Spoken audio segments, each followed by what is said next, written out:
Right, we are live in 3, 2, 1, action. Good evening. Today is Wednesday, January 20th, and this is the Hendrick Hudson School Board of Education meeting. Can I have a motion to open the meeting, please? So moved. Can I get a second? Second. All in favor? Aye. Okay, so the board will be moving to executive session to convene for the purpose of collective negotiations under the Taylor Law, medical, financial, credit, or employment history of a particular person or corporation, or matters leading to the appointment or employment history of a particular person or corporation, or matters leading to the appointment or employment or promotion or demotion or discipline or suspension or removal of a particular person or corporation. Can I have a motion to move into exec, please? So moved. Second. All in favor? Aye. We should be back at approximately 7 p.m. for the public portion of our meeting. Thank you.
Lisa,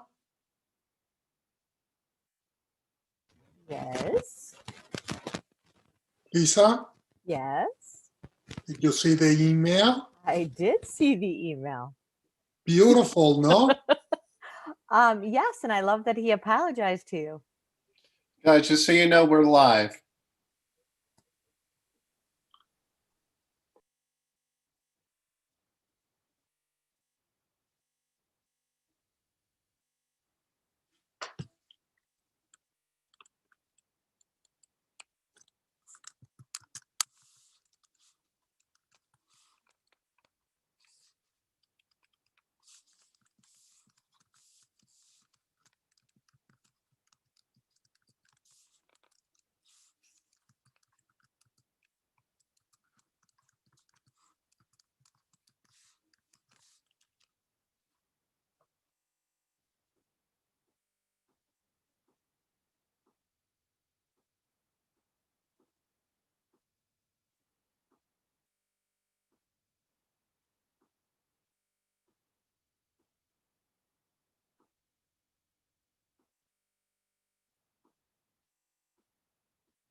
Carol, Greg, we we're are just, ready. Whenever. we're just waiting for, never mind. I was going to say, we're just waiting for Lori. She just signed in. Okay, perfect. So I think we're ready to go. Okay, we're live. All right, good evening. Tonight is Wednesday, January 20th, and this is the Hendrick Hudson School Board of Education meeting. The board trustees have just left the executive committee meeting and we are back in public session. Before we continue on with our agenda, do we have a video of the pledge tonight? Yes, we do. Well, let's start with the pledge, please.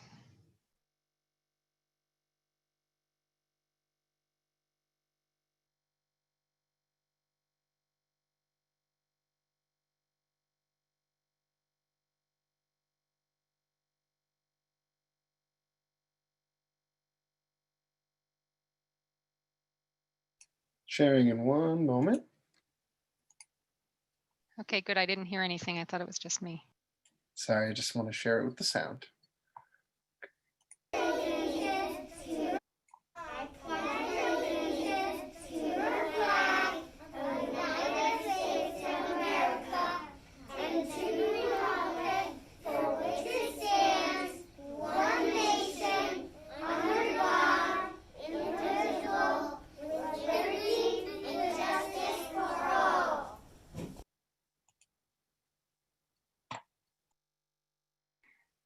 Thank you very much. That was lovely on this very historic day.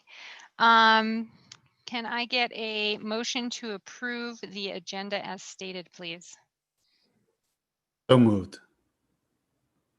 Can I get a second? All in favor? All in favor? Aye. Okay, is there anything anybody would like to remove from the consent agenda? Okay, then can I get a motion to approve the consent agenda as stated? So moved. I'll second. Second. All in favor? Aye. Aye. Any opposed? No. Okay. We have one item that was removed from the consent agenda this evening, and that is a donation. It's a donation from the Hendrick Hudson Community Education Foundation for Chromebook styluses in the amount of $119.85 and elementary take-home bags to the total of $943.80. Thank you so much to the HHCEF's efforts to do fundraising for our school and our community. These donations are greatly appreciated. Thank you. Hang on, I've got to let my mic button go for a minute so I can flip my page. All right, that brings us to our superintendent's report. Hey, good evening, everyone. A couple brief updates, and then just want to review a document with the board and the community. Earlier this afternoon, we launched another communication tool called Just Ask. It is featured on our district website. Just Ask is basically a one-stop shop for families to go to who have questions about certain district initiatives, whether it's transportation or budget finance, curriculum and instruction. So you go to the Just Ask piece on our website. Excuse me. Boy, go to our website, and there's a field that you can complete to send a question to whomever you like. I need a moment. I'm sorry. I'm going to kick this over to our team real quick. If Lisa, we'll start with you. So the website Joe's talking about, I actually got a sample of that today. So basically, see, I'll just carry on for him. So I think that was set up. So it was a test today. So basically, it's anybody can go in. It's a Google form type thing, and the question goes right to the person that's the head of that department. So Karen Hoffman actually did a test today to make sure that it actually worked. It worked. So I was the one that she tested, and it came in fine. So that's going to be a neat feature. So parents, community members can reach out directly through us, another way to reach us. I think the only update I have is thank goodness for Lisa Anderson. She reached out to me today. One of the links wasn't working for a video that we shared for our last seminar that we did, and we figured it out today. Actually, my IT guy wasn't in, so my husband and I sat down tonight. I'm like, this can't be that difficult. So we were able to fix it. So it should be fixed up on the website. And we have almost finished all our 504 meetings. We've put a pause on our elementary CSE meetings for the month of February due to hopefully we're hearing more about the Princeton plan and which way we're going. We don't want to redo a bunch of meetings. So we're going to pause our elementary CSE meetings and continue with our secondary meetings. So we're in the thick of things, having a lot of parent meetings, teacher meetings, and we will be holding a second SEPTA meeting or a SEPTA meeting that was not on the calendar, February 8th. It'll be a Q&A with my department, as well as we have reached out to AccessVR to see if they will come and present for our juniors and our seniors in the secondary, and a quick slideshow from the PPS department as well. So we hope that many people can join. And I know that our SEPTA team will be sending out a link momentarily. So, okay, that's all I have. Any questions? I hope Joe made it through. So I'll shoot it over to Margaret then. How about I jump in and I'll let Margaret run with Joe, since they're going to have more to talk about this evening. So just not much. I mean, there's always a lot, but nothing exciting, I feel like, right now to announce. This is the time of year where we're still just working on next year's budget, gathering data, usage reports of what programs and software have had a lot of usage with students and teachers, as we start to also get quotes from our vendors and start to figure out what it is that we want to purchase and that we need. And really just, HR side is just super busy still with, COVID, as we just monitor and manage our staff and our students, determining where our needs are and how many staff. Right now we had, at high school, we had to go remote for a period of time due to the number of staff quarantines. So just managing that on a day-to-day basis is another job in itself. But Enrique, Joe and I sort of do a lot of that together. So that's all I really have to say. Now I think Joe might have gotten a drink of water. Laura, I have a question. I've heard some, because I'm a teacher and we're in the classroom, and we've had a bit of trouble sometimes, once in a while, with our Chromebooks and with the internet and stuff. How's it going for teachers? Only because I've heard a couple of them say there's been a few little issues, but how's it going overall with stuff? Like people getting to them quick enough to fix things, and that's all. So yeah, Chromebooks in general, our Wi-Fi, well, there's two parts of that. Our Wi-Fi is in need of repair and or replacement. So we are in that phase, and that's what I am working on right now as part of our major overhaul this coming summer for our technology purchases, because it's just becoming outdated and we don't have enough. It's just interesting how quickly technology has evolved from when the Wi-Fi was first put in. It was this great new exciting thing. And then now people just rely on it in every single spot in the building. So we're actually working, Beth Gruber has been great working on a grant with Hendrick on trying to support that and try to find ways to, again, plan for the larger picture of the replacement of what that Wi-Fi looks like. So that's been a challenge in some of the spots in the building. So teachers sort of know, like, okay, this corner of the hallway does not have a good Wi-Fi signal, but I can go to this room. So we've been working on that. Chromebooks are going well. I mean, we do have some damaged Chromebooks here and there, but it's pretty minimal.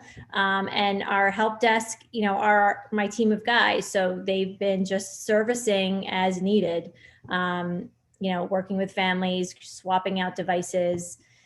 We had, when the buildings have been closed, we've been able to bring in, like right before the break, I was able to bring in a few of the aides to come and assist in that process and just work on inventory and swapping things. So trying to utilize whatever staff we have, because that it takes a lot of time, but it's working well. We troubleshoot with families if they have issues. Everybody has access to our help desk, so we monitor that and work with them. And then we work really closely with the buildings as well to identify needs. And we have my tech engineers, are assigned to specific buildings, so they work with those buildings as needed. But it's going pretty well. You have your hiccups, you have your problems. All technology does, even on the most perfect. As well as it can, right? I know. Yeah. And the middle school and high school are really utilizing, they have the web camera on their desktop, and they have their laptops, and then the students have, whether they're bringing their own device or they have the Chromebook. So a lot of people are using lots of pieces of technology, but it's working. I know you had mentioned staffing considerations, and I just like to say, I talk to my colleagues and people at work and friends and whatever, and our staff, I think, has done an amazing job trying to stay at work and trying to keep the kids being, engaged, whether they're online or not, and kudos to them. I know one of my friends, their school district's been closed for 6 weeks, and he was thrilled that his daughter could finally go back to elementary school this week. So, it's difficult, all this opening, closing, opening, and I appreciate all the patience from the parents and the teachers and everybody. It's been a really trying year, but I feel like we're doing the best we can. Thanks. Okay, I'm back. Thank you for the well wishes. Never eat a crouton before going on live TV. Just dried everything up. I apologize. Thanks, Laura and Lisa, for pinch hitting. So I was saying about Just Ask, that if you have a question for a number of topics, we've Yeah, we added a got that feature- move. No, I'm Okay. teasing. Added a feature to our website. It will generate an email to any number of department heads, so we can try to streamline communication so parents don't have to ask their principal a question about the budget, and by the time things filter through our organization, we're a day late and a dollar short. So for families who have a need, a pressing need or a question, please use that feature, and we're testing it out to see if we can streamline questions and answers and trying to communicate with parents and community members much quicker. So we're excited to launch that today. Will we be also- adding an FAQ to that as well? Will you be posting any of the questions for the community to read? Yeah, once we get this up and going, and if there's a theme among those questions, certainly the feature has an ability to scroll through frequently asked questions by topic before you submit one. So absolutely, that would be a benefit of the feature as well, is that it generates, basically you create your own FAQ based on what the public is interested in understanding a little bit more about. Yep. Great. The other update I had is just all things COVID. We had to make the really, really hard decision to close the high school the last 2 days and for the remainder of the week. As we had talked about months ago about what conditions would exist where we wouldn't have instruction or children in school, because that is our priority. One of those is that we wouldn't be able to safely staff a building and be able to supervise children. And this is one of those circumstances where a number of high school staff, more than 20, are quarantined for the week. And we wanted to just close. We started the week just Tuesday and Wednesday to see if any folks were coming off quarantine early or what the trends were. But after a discussion earlier today with Laura and our high school principal, we had to make the tough decision, but it's the right one, to remain in the remote model the next 2 days, just because of the significance of some of the COVID cases and contact tracing and the number of staff that are out. So rather than have kids come in and watch their teacher work remotely, which would be the case for more than 20 of them, it made sense just to cease in-person instruction at the high school the next 2 days. However, the high school will be open for our sailor program. They will have the opportunity to come in. We thought that was really important for continuity for instructional program for those kids in that program. So we know that it's disruptive. We know that the information comes to us and we relay it as quickly as we can. I want to use this opportunity that last week we received a COVID positive case at 8:42 p.m. And within about 25 minutes, we were able to notify the community that the school would be closed the following day. Our communication efforts to the families and communities really depend on when we receive positive reports from families. And with that being said, we want to continue to encourage parents to use the COVID email hotline. We have a designated email address for all 5 schools for families to notify us of a COVID positive case. One email is sent to about half a dozen staff in those schools, as well as some district office staff, so that we receive real-time information. And as Laura said, and as Carol said, I want to applaud our staff, because what The contact tracing demands are very specific. They're very laborious, and they can't wait until tomorrow. It's not a task that comes on your desk at 4 p.m. Or 3 p.m. at dismissal, and you say, "Oh, we'll get to it tomorrow." Our staff who are responsible for contact tracing and notifying families and part of our communications efforts, they drop everything to respond because we're in a pandemic and it's a health crisis. And weekends are regularly interrupted. Holidays are interrupted, Thanksgiving for one.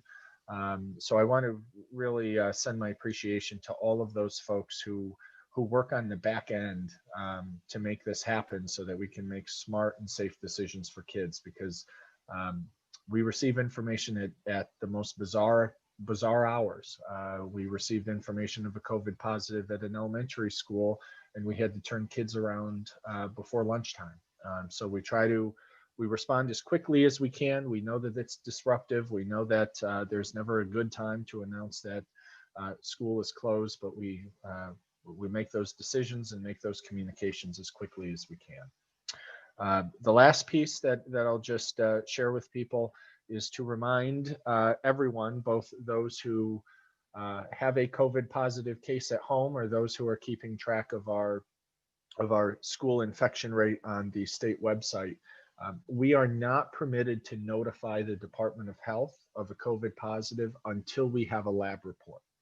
So while families may say, "I just got a call from the doctor or pediatrician or what have you, and my son or daughter or myself as a staff member tested positive," sometimes it takes days to receive a lab report. So there always is a natural lag from when we make a decision about a school closure to when it gets reported. And that lag is when we receive the actual lab report from whatever agency or doctor's office or walk-in clinic. So just for folks who are keeping track of our positivity rate online, it's usually a 3 to a 5 day lag, because we have to have that report in order to notify the Department of Health. And the last update I have is a document. Joe, just quickly, what is the email? What's the COVID email? It's specific to each school. So it's on our website. We're going to put a big loud banner on it, but I don't want to read it now because I know I'll get it wrong. But it's in our Friday email updates. But I'll get it to you, and we'll send it out again. It's basically the abbreviations of each school. So I think BMMS COVID at henhudschools.org, and the abbreviation for each of the schools. The last update I have under superintendent's report, and I'll ask Greg to put up the spreadsheet we have. It's a PDF of a spreadsheet. So there's a lot here, but we felt it was important and certainly the right time to share with our community the back end math when we talk about efficiencies and the potential adoption of the Princeton plan. 2 weeks ago, when Enrique Catalan shared the beginning volleys of our budget, we talked about how or why the Princeton plan potentially could save the district millions of dollars by implementing it. And it comes down to efficiencies. The fact is, when you have more kids in the same place at the same time that need the same service, in this case, grade level instruction, you need fewer staff to do it. That's why typically districts have one large middle school and certainly one large high school, because when you have kids in the same place at the same time that need the same service, you can do it with fewer people. The Princeton plan gives districts that financial opportunity when you organize students by grade level, by school. It also gives you instructional opportunities, which we'll talk about at a different meeting. But this is an internal document that's shared among the administration team that's on the screen. And what we did is we identified just 3 schools, school A, B, and C. School A would have K and 1, school B would have grades 2 and 3, and school C would have grades 4 and 5. And what we tried to show was basically an analysis over time of going back to last year, how many staff we had by grade level, and how many staff we would need by grade level if we adopted a Princeton plan. and you see the total enrollment, and then you see the average class size. So as you move through the tan box or the tan school, the KN1, to the blue, to the pink or fuchsia, you can see what this does is this creates a little more equity in terms of class size. That class size in a Princeton plan is not contingent on your neighborhood, and it's not contingent on the number of students in your neighborhood that need fourth grade. It's district wide. So when you have 10 kids that move in, or you have 10 kids that move out, it's very likely not to impact staff. Over the last at least 6 years, I believe, we've had instances where when our budget is adopted by the board in early April, all the way 6 months later to when we open school the following September, we usually have movement within our elementary attendance or with our enrollment. We have kids that are coming, we have kids that are going, and sometimes that necessitates hiring additional staff late in the summer or in early September. For the most part, adopting a Princeton plan model, we wouldn't have those ebbs and flows of staffing because we would have enough staff by grade level to absorb an influx of kids coming into the district by grade level. So there have been a lot of conversations over, well, I want to see what it would look like and what the average class sizes look like. So what we're showing you are average class sizes that are at or below our own Board of Education self-imposed cap. We certainly could lower those class sizes. There would be an argument that we should have less than 22 kids in kindergarten, or perhaps less than 26 kids in fifth grade. And that could be a conversation we have over time. But this model takes into account our current class size cap, and our current class size cap is on the left-hand column of this document in green. So the top part of this this chart shows K through 5 staff.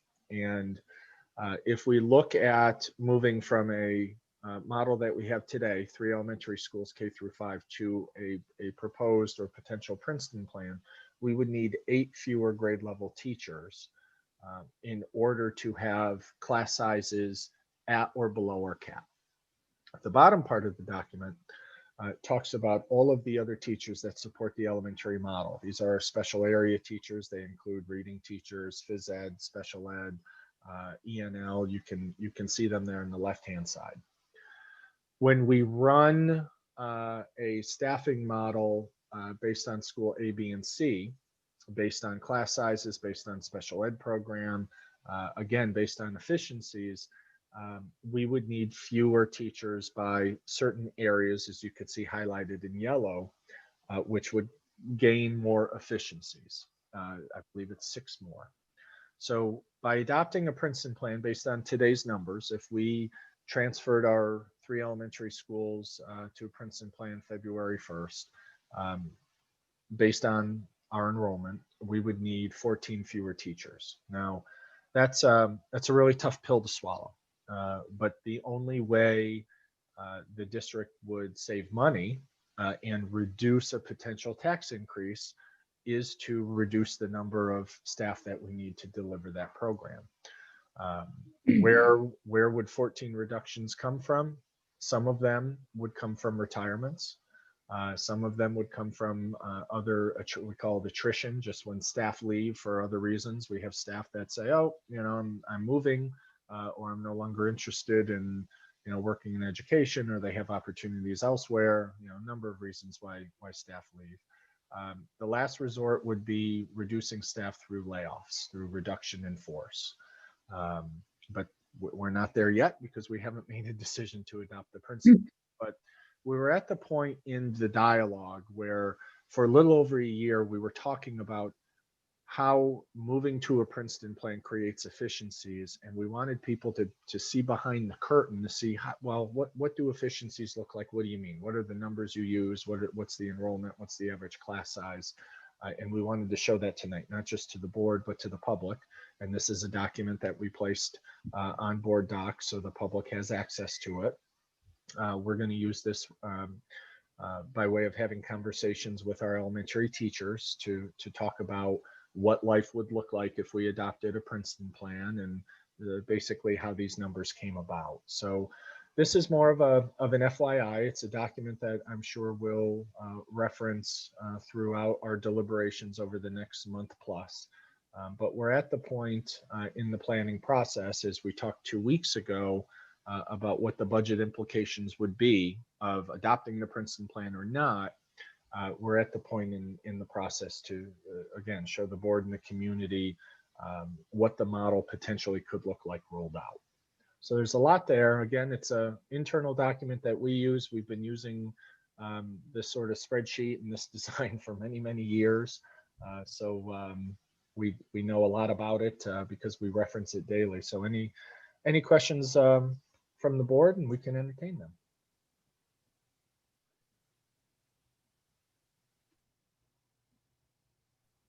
Anybody have questions?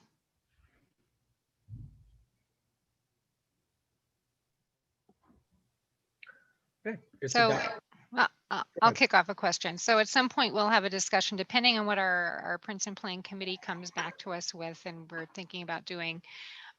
These are potentially maximum cuts, but we don't need to make every one of these cuts if we decide to do something different, right? Correct. Yeah, correct. This is really looking at apples to apples, and you know, we could argue would be among the more extreme reductions. What we have heard, we've talked about here in our previous board meetings, but also what we've heard from other districts is the need, you know, to have a carrot in this process. That you know, where can we expand or enhance our program rather than just moving kids to save a few bucks? And I'm not minimizing the savings. The savings are significant. You know, they're budgeted around $2 million. That is a really big deal. But the issue is what educational benefit, what additional education benefit or program could we provide? So for example, if the board said, look, we really want to have an aggressively low class size at kindergarten. We don't want to have just 21. We want to add another teacher. We want to get to under 19 or 18, whatever that conversation is. We could take one of those budgeted savings of 14, allocate one toward kindergarten. Now the savings are 13. We've had discussions about really strengthening our STEM program and starting it at the later elementary grades, 4th and 5th grade. You know, Margaret and I and many of the other principals shared a pipe dream of having a STEM, a separate STEM teacher at 4th and 5th grade that can deliver a STEM curriculum outside of the stress and chaos of an ever-changing grade level curriculum. You know, that would be a program that other districts don't have and would love to have, and we could be, you know, a leader in that initiative. Some of the other districts who are in the Princeton plan talked about dual language programs, that they were able to readjust staff and begin the exploration of second languages early on in a child's career, so they would be more fluent sooner. So that is all part of a discussion that we could have.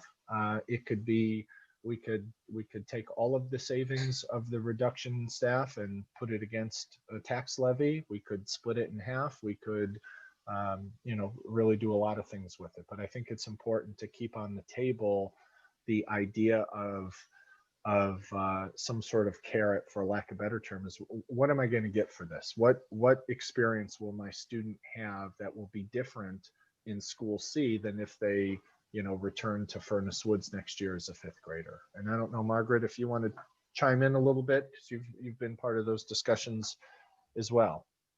I mean, I think you've laid it out perfectly. This is a straight bare bones Princeton plan. K1, 2, 3, 4, 5. We left the class sizes as they are presently in board policy. We certainly, you all know I'm an early childhood teacher by trade. I would advocate for a lower kindergarten class, but that would mean bringing back a teacher. I would love to see science as a special, because we all know that in elementary school, ELA and math are the king and queen of content, and we sometimes give short shrift to science. I'd love to see that happen. I was principal in a building where science was a special, and it was an amazing experience for my students and my staff. there are a lot of opportunities that come with this reorganization. There are small savings in terms of program material costs that come when you reduce staffing, just because many of the materials we purchase are purchased per teacher, so to speak. So in those cases, yes, there is small savings. The number of students doesn't change, so that aspect of materials purchase or textbook purchasing is non-applicable in this situation. But at some point in time, we would hope that we would be able to have a conversation about what the potential upside is in terms of program for our elementary students. And there are options. We've talked about a few of them. Some require much more long-range planning than others. Class size is an easy one. Making science a special is an easy one. Talking about foreign language in elementary is a K-12 conversation, because we need to create a program that is fluidly progressing as kids move through each grade. So that changes the experience both at the middle school and the high school. But so that takes a little bit more planning. We can't drop that on a dime. The conversation around pre-K, which is incredibly attractive, not just to our current kindergarten staff, but we know moving in, that is often the first question that new families ask us: do we have a pre-K program?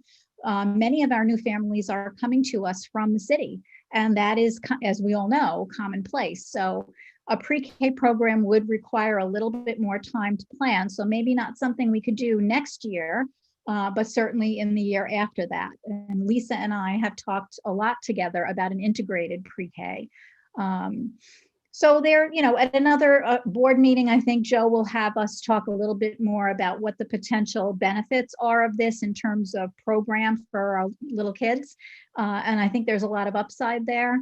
But this was the first stage of planning for what this could look like and what we potentially see as FTE reduction. But I think otherwise, Joe, you explained it, perfectly. So there isn't much to add there. Yeah, I know. I'm looking forward to having much more in-depth discussions about this once our exploratory committee is done with their report. And I know we've talked about doing a presentation with a SWOT analysis with strengths, weaknesses, opportunities, and That's thank you, threats. I'm like, what's the Threats. last T? So, we'll be discussing this much more in depth later, but thank you very much. I just wanted to make it clear that this is a maximal cut situation and not a definitive, this is what we would do if we went to Princeton plan. There would need to be more discussions around that later on. Carol, can we tell people when the anticipated meeting is for my children? Your children are trying to tell us, yes. Like when we can anticipate at the board meeting when it's going to be presented by said committees, etc. When can the? I'm hoping for like by mid-February, but I don't know. I don't know if that's going to happen. There must be fox or coyote or something outside. Now that's a good question. And let me just weigh in, Lori, in terms of the process. The committee, interested committee members went on tour and met with representatives from 3 local districts that are organized this way: Tarrytown, Ossining, and Somers. And from those discussions that wrapped up last Friday, a new set of questions have emerged to really get into some of the nitty-gritty. Like, we don't just want to hear about, oh, we have transition plans and it's great, and older kids see the younger kids or blah, blah, blah. Tell me about them with a level of specificity. Talk to me about the bus rides and what do you do when a bus ride is 41 minutes or longer, those sort of things. That will be the next layer of discovery for those that are interested. And then we envision the committee coming together, report out on what they learned, and as Carol said, go through some sort of exercise like a SWOT analysis. And really the question is, could we do this? And does this bring financial and educational benefit to the community? That's really the question. And then that will be the deliberation for the board to have in terms of whether it's the right thing to do, whether it meets financial and educational goals, whether it's the right time to do it, those sort of things. And I'll just tell you, we will never make a decision that makes everyone happy, and we will never make the decision when it will make everyone happy. And we're having this discussion because, Indian Point abruptly announced their closure and they're 30% of our budget, so we are forced to look at different areas of our district that in the past have been either off limits or a sacred cow, or just something that wasn't a priority, and now it is. But I would envision, mid to end February for commitment or feedback from the committee in terms of that SWOT analysis. Yeah, because the board needs time to have their deliberations as well before we vote by the end of March, correct? Yeah, correct. Any other And- questions before, oh, sorry, Joe. Well, just one more thing. I want to clarify. This is just elementary K through 5, and that the reductions of those special area teachers, while many of them are K through 12 teachers, this just impacts the elementary program. I want to make that really clear. Does anybody else have any questions on this before we move on to the next topic? Yeah, so I just have a quick comment again, and I said it last time we talked about this, and Joe emphasized this again, that we're doing this exploration of the Princeton plan because of the financial impact to everyone's taxes. I think the last thing we should be talking about right now is large spending once we get these benefits, if we get these benefits from a Princeton plan, if it actually goes through. So, I hear that there are opportunities down the road for us. It gives us more flexibility in the future, but right now we should not be talking about this. We should be talking about the benefits of the Princeton plan when it comes to costs and whether it will impact our students. The fact that it gives them future opportunities is fantastic. I think that's great, but we should not be talking about that now.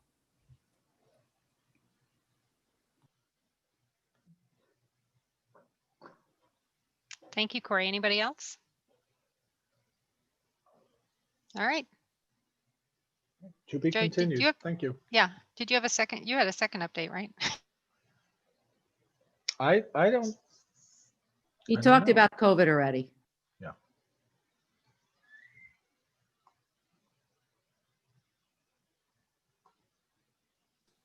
Unmute, Carol. Carol, you're muted.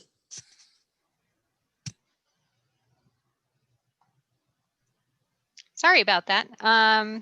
My space bar isn't working to unmute me. So that brings us to committee reports.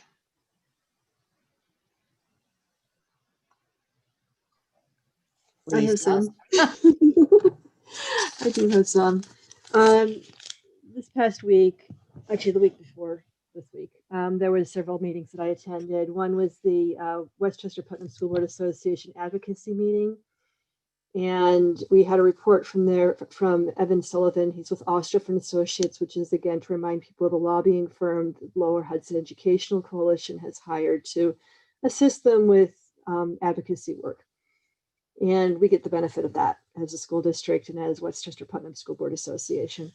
So he focused his comments a lot on kind of predictions of what was going to be in the governor's State of the State address, which has now happened, and some of the things that he was predicting happened. Some of them we're not sure about still, but it's a tough budget scene out there, folks. Really is for New York State right now, and we're going to need a lot of help to get out of this. The other thing going on right now with Westchester Putnam is we're organizing a lobbying effort, and they're going to have a panel and legislative forum meetings happening February 4th through the 11th, where we'll have opportunities to meet with our specific representatives.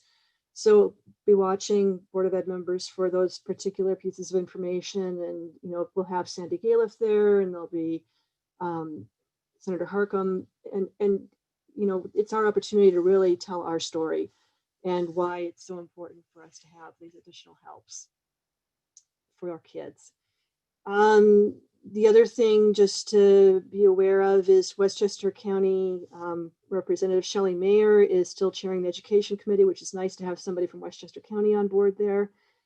And I think that the state aid and budget runs, Joe, maybe you know more than I do about this right now. I think they're out, but they're kind of like being hard to decipher. And that it impacts our school budget so much. And we're still not quite entirely certain where they're going to be falling, from what I understand. Is that correct? Yeah, and Enrique is going to talk a little bit about that in the presentation about the role of federal relief going to states, which could impact state aid. So we'll get there. Yep. So with that initial state aid that we got through the CARES Act, the governor did something called a pandemic adjustment and kind of clawed back all of that aid that we were supposed to get from the federal government. And I think that may be happening with the second one as well, but probably not the entire amount. So hopefully Enrique can help us understand all of that. The other meeting I went to was the town hall on January 12th, which was with different districts from around Westchester and Putnam counties. There was a report that many of the school districts were having vaccination testing kits already available at their school districts.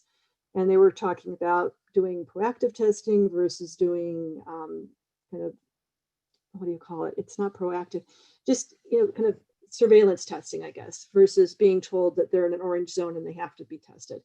So I don't know where we are with that in our district, but it's something to maybe think about. The one common refrain that came up over and over again in the meeting was just, everybody else has figured this out, why can't we? That's the feeling that a lot of school districts are having is, they're hearing from parents and things that everybody else has this figured out. Why can't our school district figure it out? And so I think that's, we just have to be kind to each other and realize that this is going to take a while to figure out. And a lot of districts are tweaking their hybrid models, which I know that, we're also looking at too.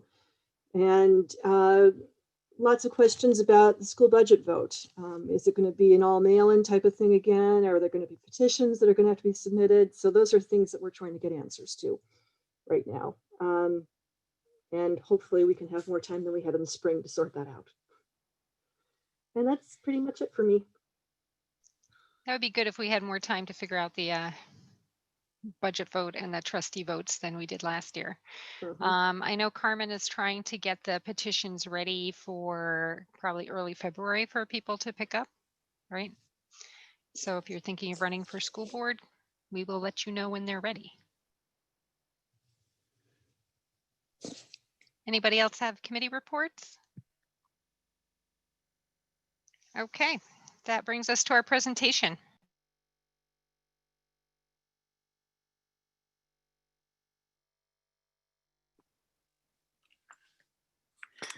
Good evening, everyone. Tonight's presentation is about the administrative budget, and because this part of the budget has absolutely nothing to do with the Princeton plan and the difference between staying as we are or moving to the Princeton plan. I just did one budget, and it's going to be a very simple one. Again, I want to thank the high school for this beautiful art. So why don't we move on? So first I want to talk about the budget update, and then I'll go into the administrative budget. Next. So we have two new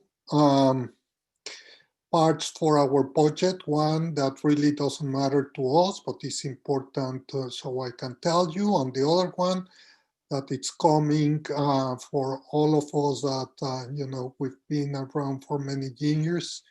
The way they say it is coming out of the press, and that's the New York State budget. And the way it reads is very simple. If we receive $6 billion, then if you remember, we will reduce between 20 and 5% the school districts in the state of New York. So they will reduce the withholding from 20% to 5% and making that permanent. So the best that we can expect is the reduction that we got. Instead of being 20%, for us it was not 20%, so I really don't know what they are planning to do for us was a lot less than 20%. It was about 5%. So I don't know if that's going to stay or if we get the $6 billion will be reduced 15%, and then that will be permanent. The second point is that part of our state aid is expense-based, meaning, for example, they give us state aid based on the number of students to buy books, to buy software, et cetera, et cetera. So they want to get rid of that and put it in a single block.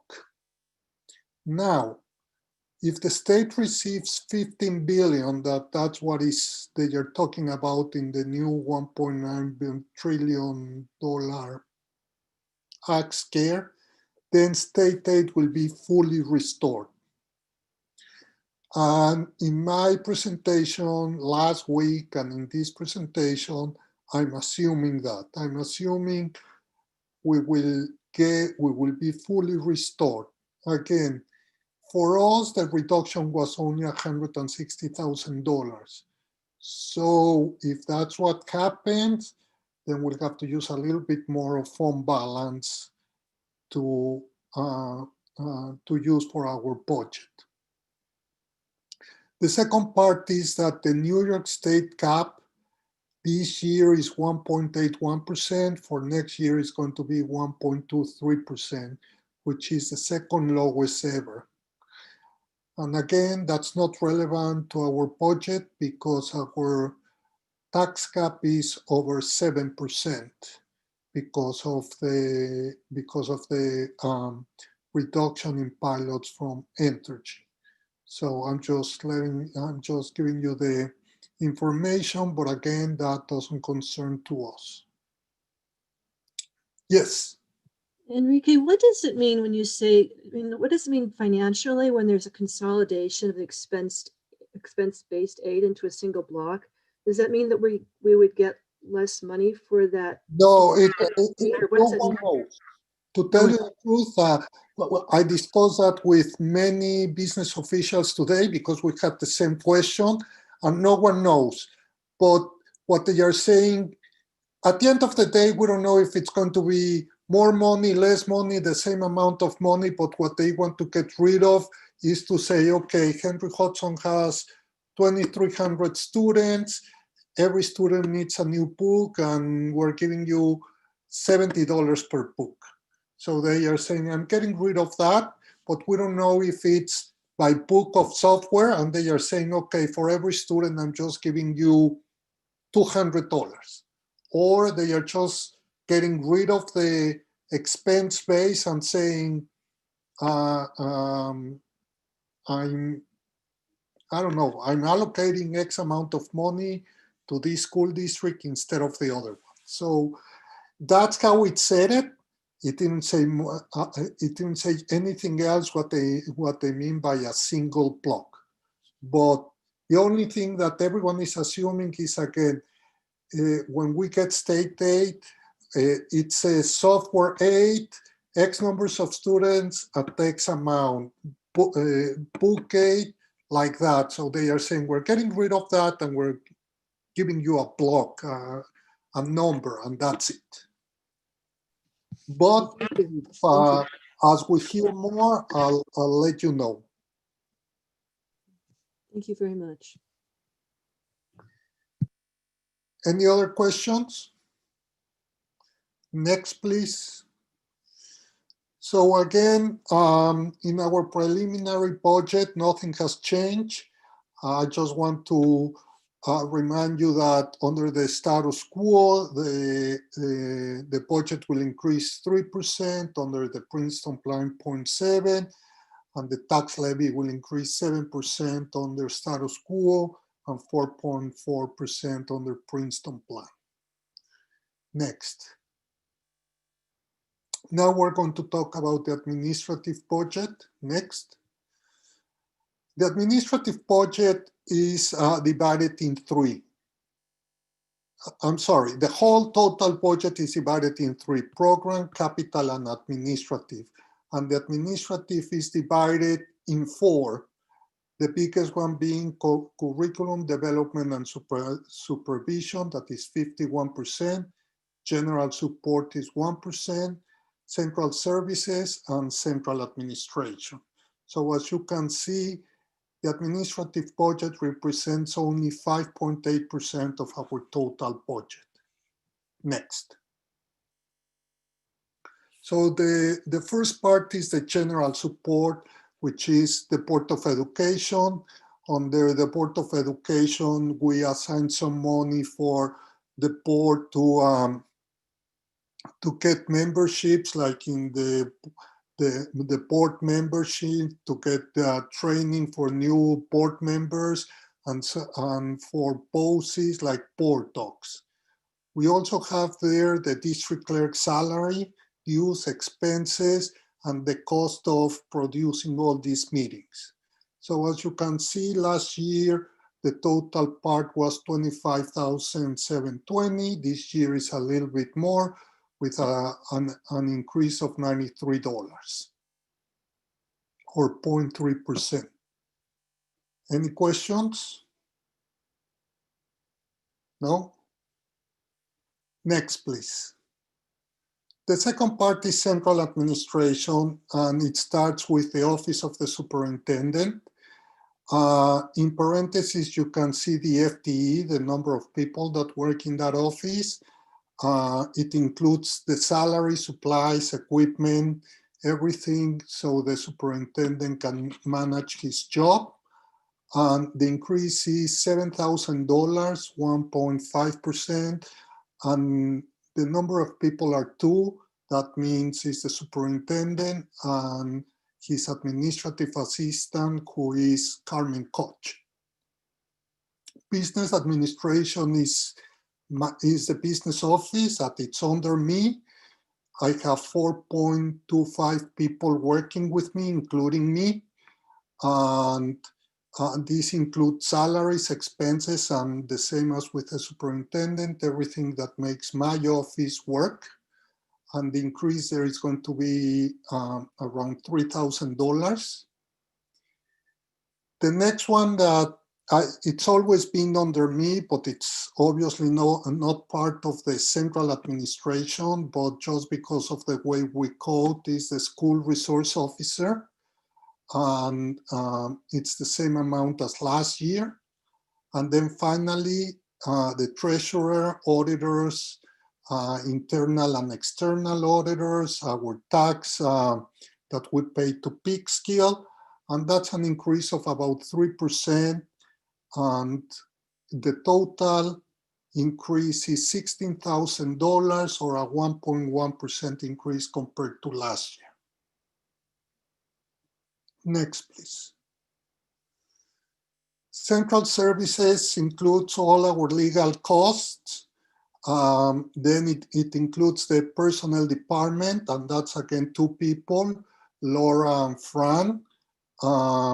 That's an increase of 2.2%. Then we have public relations, and that's the cost to running our district's public relations. Then we have unallocated insurances. And finally, we have our BOCEs administrative fees, that those are going to increase about $5,000, with a total of $1,042,000. That is an increase of about 1.8%. And finally, next, we go to the big part, which is curriculum development and supervision. And the first one is the Office of the Executive Director. There we have 2 people, Margaret and Jane. Then we have the cost for running curriculum development that we always assign to Margaret. That number stays the same. And then finally, we have the school building administration, and that includes all the principals and the secretaries for the principals and assistants for the principals. As you can see, the total increase is 2.1%, and most of it is salaries that are contractual and some equipment and repairs and supplies. I just want to mention that here under school administration, we're not including special ed, we're not including the 3 directors in special ed, and we're not including the secretaries because we always like to see it in the special ed budget, so you can see the total cost of running our special ed department. Next. And here you have the total administrative budget. I went through all the numbers, but the total number is $5.29 million. That's a $92,000 increase, or a 1.4% increase. And next, again, thank you to the Hendrick Hudson High School, to all the art students. It's beautiful art. And again, this is a very simple presentation because, like we mentioned last time, it's a rollover presentation, and we're not making any changes compared to this year.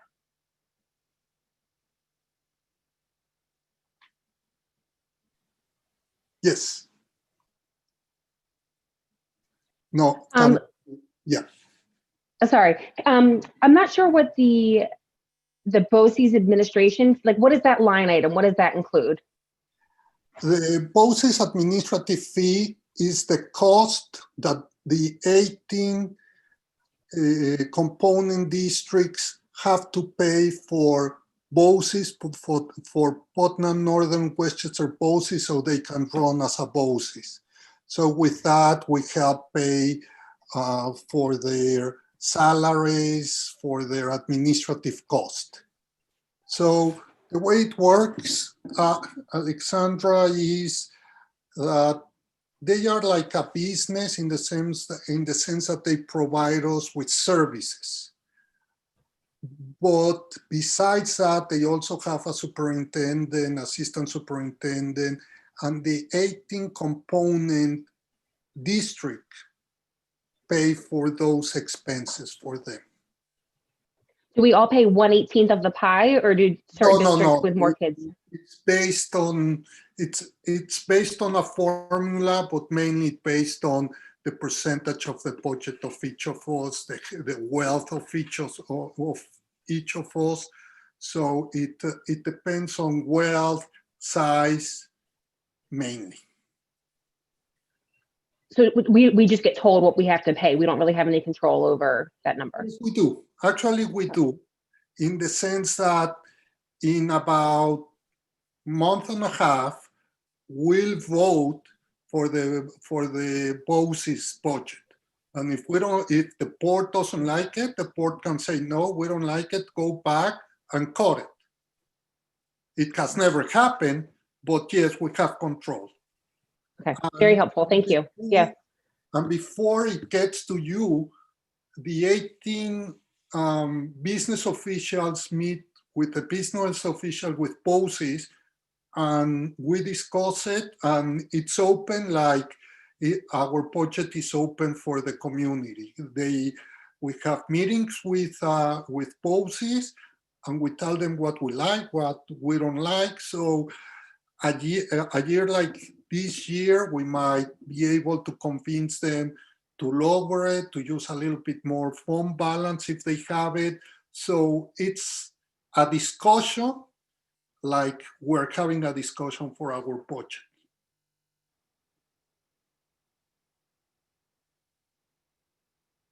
Does anybody else have questions?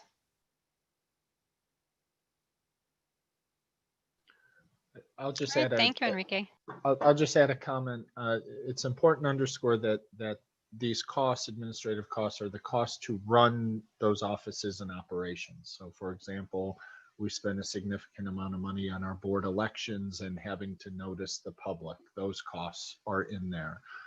Enrique mentioned earlier, he's part of the Business Officials Association that has a membership fee, same with the Superintendent's Association or conferences, those sort of things. So it's the all-encompassed package to run those various offices from all of our staff, whether it's a school principal or you name it, the auditor, because there are different requirements that come with those positions beyond just salary and benefits.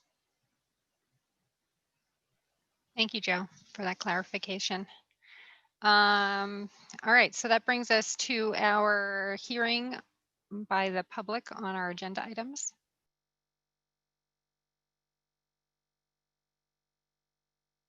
Did we have any comments this week?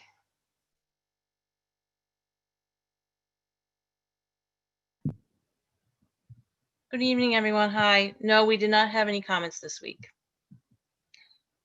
Did you hear me? Yes, I did. Thank you, Carmen. It came across loud and clear. All right, so that brings us to our board comments or new business. Anybody else have anything they want to talk about this evening? Go ahead, Lisa. I wasn't sure when I was giving my report earlier. Did I say that there were schools with vaccine kits or with COVID testing kits? Because I meant to say COVID testing kits, not vaccine. I heard kits. COVID testing kits, but I Okay. think I knew what you meant to say. So Okay. I'm not sure that that's what you actually said. Does anybody All right. know? Well, just to clarify, in case I said the wrong thing, I meant to say that there were schools in our area that did have the testing kits already on hand. And that's what I meant to say, not the vaccines, unfortunately. Thank you. Actually, Lisa, so you know, about 4 weeks ago, the pharmacy in Croton contacted us, Laura, Joe, and me, and we had a meeting with them. And they told us, and we told the community, that they are willing to do tests for us for free. So in that sense, we don't do it in the school district, but we definitely have somewhere where we can send our students, our families, our staff, that won't cost them a cent. Wow, that's really great. That's great, yeah. And by the way, they were even willing to do it in our district, but nicer. Our insurance company was a little bit reluctant because things can happen, and they prefer that if we could send them because it's close enough, that it was better. So that's why we decided not to do it at the district, but we have a place where we can go if anyone wants to get tested for free. Thank you. That's really great to hear. Lori, did you have a comment? I did. Something's been sitting not well with me. We don't have science in our elementary schools. Of course we do, Lori. Look, we all know that the long complaint at elementary is that content, social studies and science got pushed to the side when the emphasis went to ELA and math assessment at the state level. All of our teachers teach it, but it has a different focus when you elevate it to the level of a special, because that's the only subject that teacher is focused on. So I'm not going to lie and tell you that it doesn't make a difference. It absolutely does. That being said, our kids are getting a great science education with our teachers and Science 21 as our program materials. Okay. I was like, what? Thank you for clarifying that, Lori. I'm sure if you had that question, there were a lot of people out there in the audience that had the same question as well. So thank you very much. Anybody else? Questions, comments? All right, so the board trustees will be moving to a second executive session for the purpose of collective negotiations under the Taylor Law, medical, financial, credit, or employment history of a particular person or corporation, or matters leading to the appointment or employment history of a particular person or corporation, or matters leading to the appointment or employment or promotion or demotion or discipline or suspension or removal of a particular person or corporation. I hope my mic was on for all of that, so I don't have to repeat it. Before we take a motion to move into exec, I would like to tell the public that we are not planning on making any kind of motions or making any decisions based on what we're discussing in executive session this evening. So we are not anticipating coming back to a public session. So this will be the end of our public portion of the meeting. The only thing we will do after exec is close the meeting. So for the rest of you, have a good evening. Hopefully we'll see you at our next meeting. And can I get a motion to move to exec, please? So So moved. moved. Second. All in favor? Aye. Aye. All right. Have a good evening, everybody. Good evening. Have a good evening.